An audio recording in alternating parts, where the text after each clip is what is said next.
Hallo, hallo.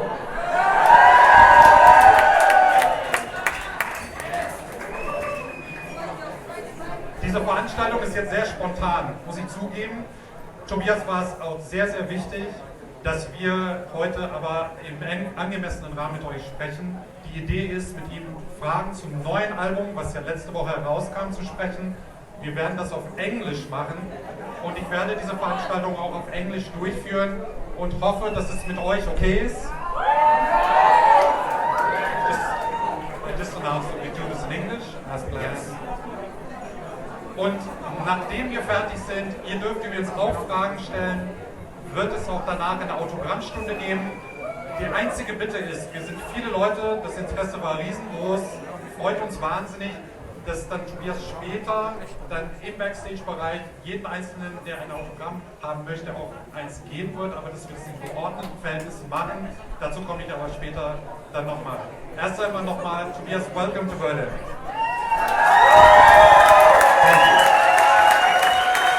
What he just said. I'd just like to mention to all our English guests or English-speaking guests tonight that we had an unexpected problem, and that was that the Papa was here, but Papa's suitcase didn't arrive with him. As a result, we were not able to implement the acoustic session that we planned, but luckily, the mastermind behind the Papa, the Cardinal, and Ghost is with us today, and we're going to have a question and answer session. You're all invited to ask your questions, and I'd like to begin by asking you, Tobias, welcome to Berlin. Do you know our city very well, and how do you feel being here today?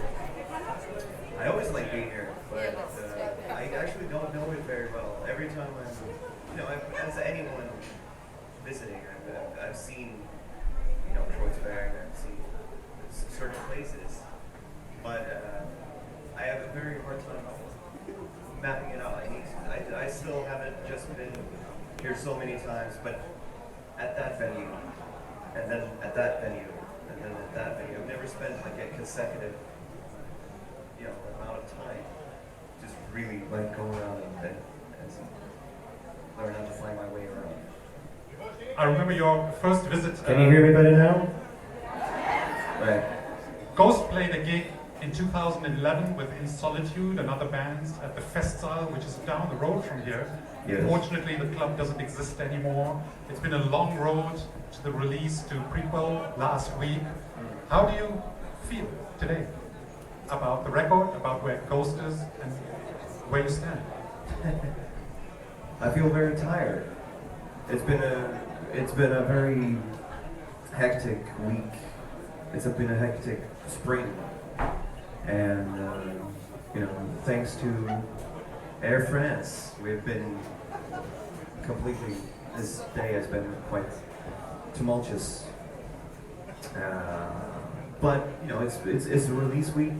It's packed with a lot of promo, which is it's a good problem to have. So I'm very excited. It's been a lot of work leading up to this week and a month of touring. So, but it's Well, one of the special things today, obviously, is that I think many of us, are seeing you for the first time in person. How does it feel to be in the limelight?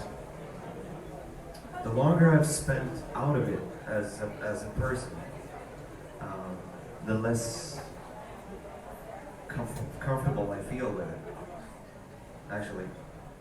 Because I'm so used to being able to dress up and do it in a completely different way than I would normally. I'm sure if I had the same experience in a band without the mask, I might have turned into that. I don't know, but Do you prefer to be anonymous? no, it was never really meant as being anonymous. It was meant to be masked, and then it became a staple mark that we had. It was labeled as anonymous. But throughout all these years, I always made a point that there's a very big difference between being anonymous and being masked. Do you get recognized often? Yes, but not in the street, like just walking around anywhere. But over the years, I've always felt recognized because I'm in town somewhere in the context of being there for the show. So obviously people have their radar on. And, you know, I frequent a lot of record stores and stuff like that, and a lot of people that goes to our shows go to the same places. So it's like, it's just, you know, then all of a sudden the world becomes very small. Let's talk about the new album. If you go to a Parents-Teachers Association meeting of your family and nobody's ever heard of Ghost before, how do you describe your band to people who may not know it? And maybe that might be a good starting point to look into all the various things going on in your music today. I usually just say that it's theatrical rock. Theatrical rock. Yeah. So let's begin with the theater aspect and the masks maybe. You're a big metal fan, you have a metal history. Some of your favorite musicians and bands were masked, whether it was King Diamond or Motley Crue or some of the various other instances that we know about, even Alice Cooper. Were you always aware that you'd like to go that way as a musician, and was it planned from the start? Planned from the start is when I started working on Ghost. Yes. From the moment that we did the first recording in 2008, I think it pretty much cleared out just during the recording of over a few days. We recorded over a weekend, and I think by the end of that Sunday, it was sort of like, you know, touched upon that this is not gonna be just a normal band. It sounds, by the sound of what we're hearing through the speakers, it sounds like something that needs to have a certain presentation. Oh, wait a minute now. And then that's how it sort of started the planning phase. But, you know, it's ironic considering that a lot of the first records that I got, a lot of the first bands that I really sort of gravitated towards when I was basically even younger than you guys, were Kiss, it was Motley Crue, it was Twisted Sister, and what I did back then was dress up like them. No, pretending to be them, and very little has really changed. As far as the theatrics is concerned, your music has always been very unusual in that you play with various aspects of extremism maybe, but it's all very friendly musically. Do you get offended if people say that Ghost is all a bit ridiculous and maybe metal or the sound of what we do shouldn't be so much fun? If someone says that it's ridiculous, I can completely buy into that. I mean,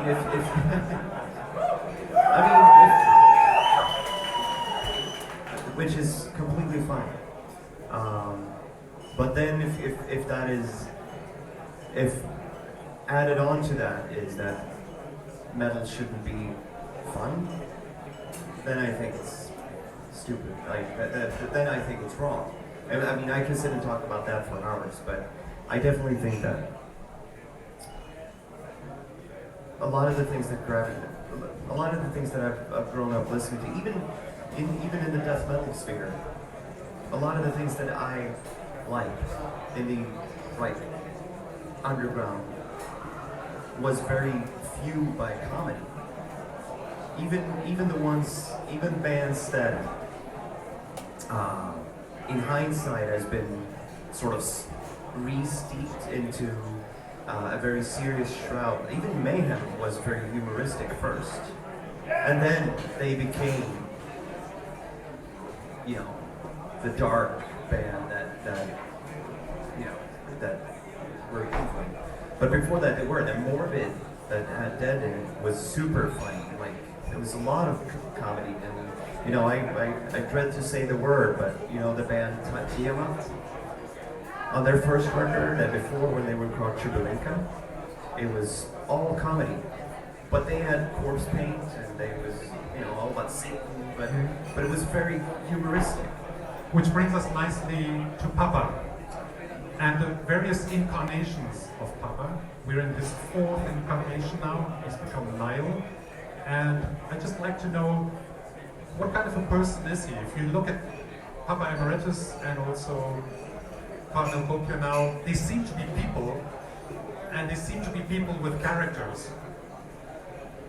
Cardinal is pretty funny as a guy, but he can be serious. He seems to be a lot of different things in one. Would you agree with that? He is a stereotype, which I think is the easiest way to explain the character. So he reminds you of a lot of different, but they are all sort of the same. From a psychological point of view, there's probably a name for them. It's like older gentleman, macho but pathetic, but still funny, and you know, as I said, you know, like a combination between Dracula and Jacques Cousteau. And one of the interesting things about Ghost as a band is that you have always known, in the almost 10 years that the band, or 12 years now the band exists, you always had a plan for everything. And I think you know exactly what is going to happen to the Cardinal in the future. Is it some sort of like a master plan that you just try and open up as an envelope and see what happens? Exactly when do you decide what kind of things will happen to the Cardinal and what might come of him? No, I don't know exactly what. I know I stick with the script the same way that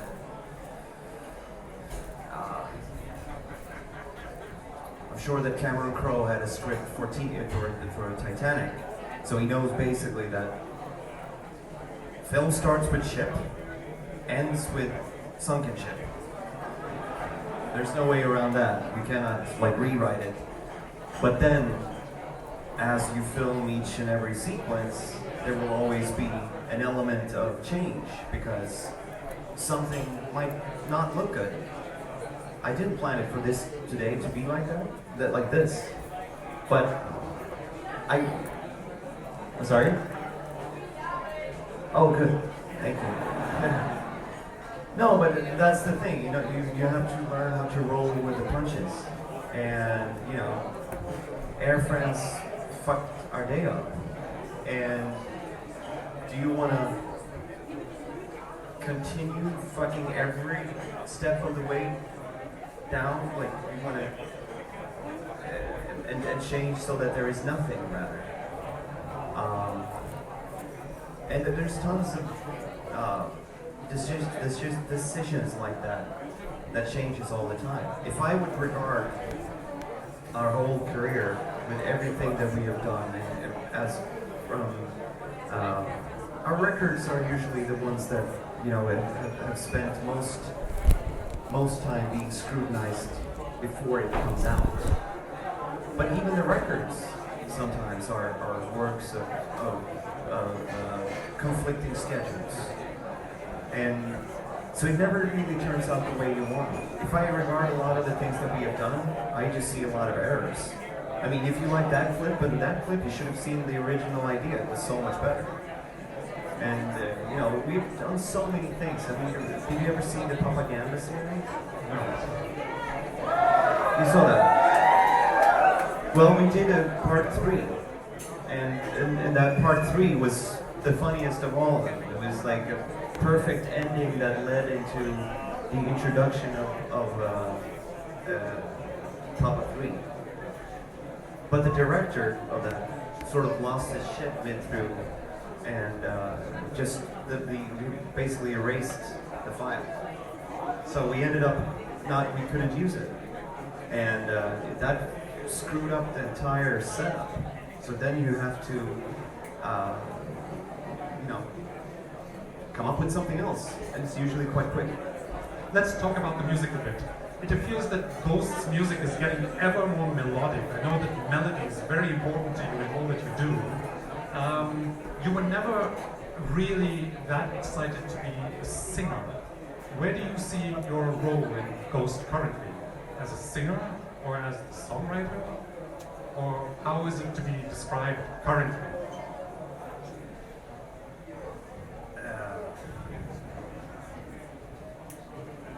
Yeah. You always said that you don't really like singing. No, I mean, if I had my way, if I could rearrange the whole setup. Now, obviously, knowing what I know now, it's and I can't do that. So, but yeah, ideally, I would just like to play guitar. Is that why there are 2 instrumentals on this record for the first time? That was more from a songwriting director point of view. I just wanted that. I mean, at the end of the day, what my job consists of is basically initiating all these different things. But on one hand, it's making records, and obviously writing songs that are going into the records is one thing, and then songs that we need to make the show better. Which is always like a double. You're crafting 2 things because the records themselves need to be an autonomous craft. Starts there and ends there with its own dramaturgical structure that feels like an ending. You know, a film with a start and an ending. But then you need these songs, these scenes to fit into the bigger concept as well. So it would appear that the songs are written to be played live. Yes. And that the live experience of Ghost has to remain something special. What kinds of things are you thinking of to evolve Ghost to be an even better, bigger live band? I think that we're still quite far from the original, as in how grand it's supposed to be, not only in size, but right now I think that the biggest hurdle is that the bigger the band gets, the bigger stages we play, the further away we come from the audience.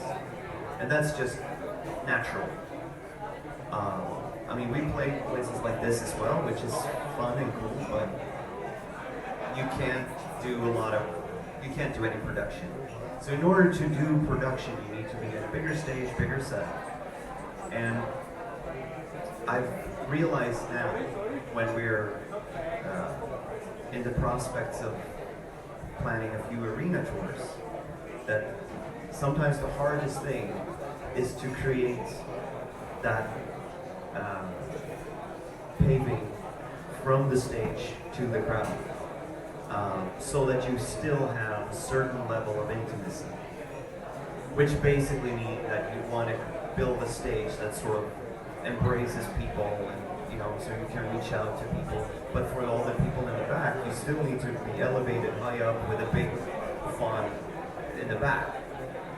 And to do that, so that you still have intimacy, but in the big package, it takes a lot of. So bearing all that in mind, what are your favorite songs on this new album from that perspective? Which songs do you think have been particularly special in this process, this time around?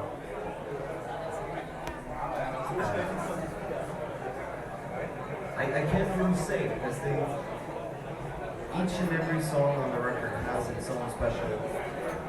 That is sometimes, I guess, the thing that some people that listen to it find a little bit off-putting as well. That I've heard comments about, if their whole record was just a Faith like 10 times, it would have been so much better. Well, I mean, if I was a director, I wouldn't do a 1.5 hour film with just a big car chase or a big love scene. So it's, I want each and every song to have a special significance and its own weight or its own moment. So I don't think that any song is, as of right now, I don't find any sort of better than the other. Right now at least, but usually that pans out as we a year from now, I would probably think differently. You made it a point to mention that it's really important that albums don't have any filler songs, and that songs should always be perfect, and that from beginning to end, the album as a concept should still stay very sacred almost. Why do you say that? Because I think that. No, yeah, I mean, I am generally quite critical to, let's just, without going too historical and being too negative towards others, but I think that as the LP era sort of turned into the CD era in somewhere around 90, somewhere around there, when bands all of a sudden started thinking that they had more than 45 minutes of music to deliver, music just gradually got worse. Because as with most things, I think that there is a certain cycle, there's certain cyclic elements. And I don't think that, I mean, with the risk of swearing in church, I don't even think that the White Album is that good. Honestly, I mean, you can, and especially not Exile on Main Street. The Wall, maybe, but it's still like, you can't write 85 minutes of music in a year. Most composers can't. So there was a good plan, there was a good rhythm before 1990, because that's when bands they were forced to think 45 minutes. That doesn't mean that every record that came out before 1990 is good. That means that there was a given format that they need to fit in their things within. Whereas after that, people were just like, let's make 15 songs. Just as long as the first 4 is good, and the rest is just fillers. Does that mean that there aren't that many ghost songs that lie around? No, not completed ones. I have a lot of material always, like in various state forms, but yeah, I as much as it would be comfortable to have a total abundance of material with finished songs that you can just dig up. I'm sure the label would be happy if you just had additional material all the time, but I'd like to think that you write a record and try to make that as good as possible, rather than just staring yourself blind at the length or how much material you need to write it just to make it a big part. The album has some up-tempo songs that it begins with Rats and Faith. Then we have 2 instrumentals. Interestingly, we have 2 ballads that end the album with Life Eternal and Pro Memoriam. Do you think a lot about the order of the songs and that the dynamics of an album need to also make sense? What are your criteria? I think about it all the time. When I make a record, I always start as it's just one big picture. And then, theoretically, a piece in one song, all of a sudden, if it doesn't match, if it doesn't feel right, I can just move it to another piece of the puzzle, and just speed it up or take it down. That is a little bit of the, I don't know how many of you are in bands, and if you play in bands or you write songs, but traditionally, if the bass player is playing something, usually that is his part or her part. So it's hard to sort of can you not play that and you can play it instead? That usually doesn't work very well, unless you have a very good band that are extremely professional. But the way I write is very I can, if something doesn't work, if I have a vocal part that doesn't work, a lot of the solos that I play are actually old vocal parts, but I just played once. So one thing that didn't work in the verse, for example, might be just one little noodle in the solo instead. And if you have a singer and a lead guitar player out there, and you try to do that, that's how you break bands. So being able to sort of slaughter, killing the darlings left, right, and center, and if something doesn't work, there's tons of things on Mysticism, of Melior, and on Prequel that was originally on the previous record. Just because, oh, this doesn't sound good, just cut it out, and then I just put it into another song someplace else. So, in conclusion, almost, we heard this evening that there's so many influences that go into Ghost's music.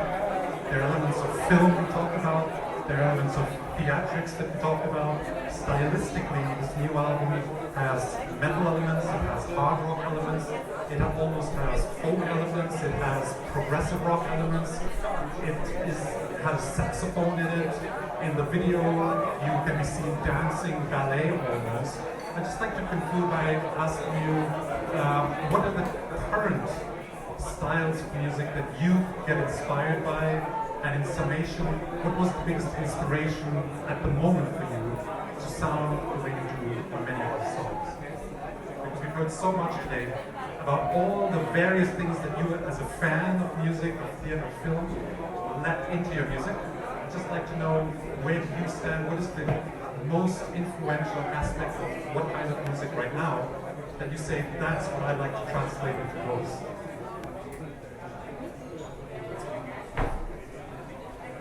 this time around there wasn't really one, I cannot really point at one thing. I don't know if it's the actual answer, but I know that me and Tom Dalgetti, the producer, we like a lot of the similar kinds of music. And I know that songs that we were talking about, that we just liked, that we kept on, coming back to. Sometimes you sit and record for 2 hours, and then all of a sudden it's like, I don't know, I'm deaf. I have hearing aids. That's actually his joke. That's when your ears don't work anymore. And we just put something on. You just like on the computer, just like YouTube, and then you just put something on that will cleanse your ears a little bit. And not so much ABBA this time, actually, but there were people who said that ABBA was on this record. Is that true? That it was an ABBA influenced record? Everything I write is very ABBA influenced. No, but it's always been. Always. Yeah, I mean, listen to the, on Meliora, for example, Majesty, the main melody starts, basically the original riff from that was, the guitar, that is pure ABBA. And the only thing that made you sort of not think about it too much was that if you just mute, this is also something that I do a lot when I record demos. I record all the bits that I have. Like, this is the melody part, this is the bass part, this is a guitar part, and then I just sit and mute. So I try to listen to it and try to take away, how everything is gridded. It's like 1, 2, 3, 4, start. And then you have everything on a bar, like 1, 2, 3, 4. A little trick, if you want to come up with cool things, is that you just move around the 1 and the 2 and the 3. So you get an offbeat. And that's a quite usual thing. If you want to have a cool start of a song, you don't give, if the song starts with a syncopation, the ear that hears that song, if you don't give them a 1 and a 2 and a 3 and a 4, they don't hear that it's syncopated until the drums start. and everything comes in on a backwards, and then so I sit around and do that a lot, just like muting, moving, just to hear what it is, and in Majesty, underneath that melody, I came up with this guitar part that was like very AC/DC like. So that's why Majesty starts with this AC/DC riff, and then it turns into but it was basically just covered, like dusting off. So you work backwards. 20 years ago, it would have been impossible to do this event, talk about ABBA, and have people celebrate it. So maybe you're just breaking barriers with Ghost. Maybe. On that note, I'd like to give you the chance to ask questions as well. This is not about me, it's about you. So my suggestion would be that if anybody has a question, please raise your arm and I'll try and come and I'll try and help out. Let's see how it goes.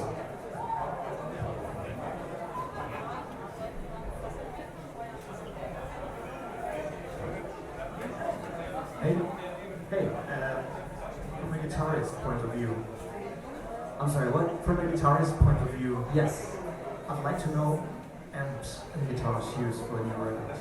Because I've seen Orange distribution in Sweden brought a lot of tops in the studio. Yes. Tom just put some pictures on Instagram saying that. Did you use mostly the oranges? Did you use something else?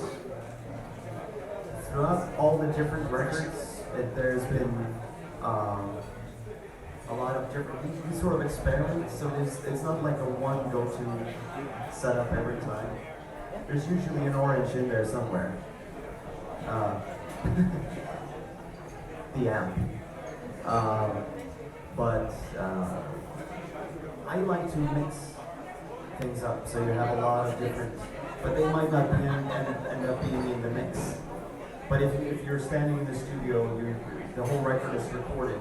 There's way more channels and way more mixes, and one guitar might go through 3 different amps, whereas one is very clean, a very sort of solid sort of amp sounding, and one might be this broken piece of shit that just sounds awful. But together, they sound really good. Can you retrack them? Just reamp. Everything is dub. I dub everything except for the bass. So I dub all the solos, I dub all the guitars, I dub all the vocals like 3-4 times. Hey, you have Cardinal Copia has multiple costumes. One of the ones that I still think fit in the medieval era is the white costume. Is there like a reason behind this sort of like Las Vegas, as they call it, Las Vegas show kind of outfit? Because it somehow doesn't fit the medieval era that the album is about. And right. I sort of like, I don't know, I can put it in my head just maybe the same way that you can have perfume. Yeah? Let's put it this way. I think that if we had gone full on medieval, like literally, I think one thing that you shouldn't take the thematical concept too literally. It's loosely themed. And if you just Google medieval clothing, no fun, not fun. I mean, believe me, during the conceptual mind storming, I was looking at a lot of different things to sort of see what could, inspire me or a designer to do something that would feel fun and fresh. But the thing is that everything we do as Ghost needs to be built upon what we've already done in some way or form. You cannot stray too much. And also from a practical point of view, I knew that we were gonna go from 1 hour and a half to a 2-hour show. And that also puts like a limit to, don't get me wrong, if we ask the band and myself, if you think that all those clothes are comfortable and practical, no, they're not. But from an entertainment point of view, you know, wearing big gray sacks, like just covering up everything and being like all muddy in the face. Like it's let's conceptually, it's also like I think one thing is important that Ghost takes place in a church, a clean chapel that sings about the thief. If you know what I mean, it's like it's not necessarily right there and then, because if we wanted to be super literal, that we would have rats on stage and people dying like in makeup on stage, like oh, you know. But we don't. That is sort of something that happens outside. The same thing with Meliora was meant to be a record that took place. Basically, this obviously people might not have thought about that, but if you see these three windows, that is basically the back of our stage. So it was meant to look like we were playing in so that we were just singing about the outside world as being a sort of a